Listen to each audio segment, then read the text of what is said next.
Salut!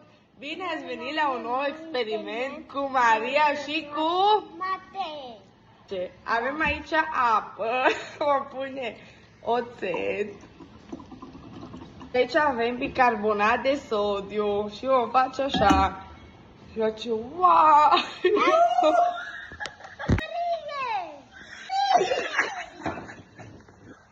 Bine ați venit la un nou experiment cu Maria și Matei. Să nu faceți așa ceva că nu sunteți sub supravegherea părinților. Acum aprinde lumânare, ceambul avem puțină apă, punem lumânare aici, pune aici apă, pun și eu un pic, așa, vom pune puțin parfum și vom pune așa peste. Și să vedeți cum face. Wow!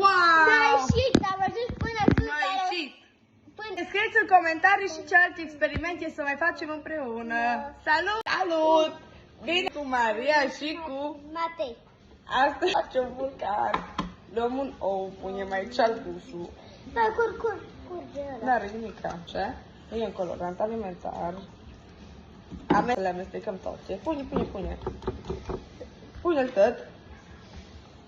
Le amestecăm. Și acum vom pune oțet. Și acum trebuie să iasă.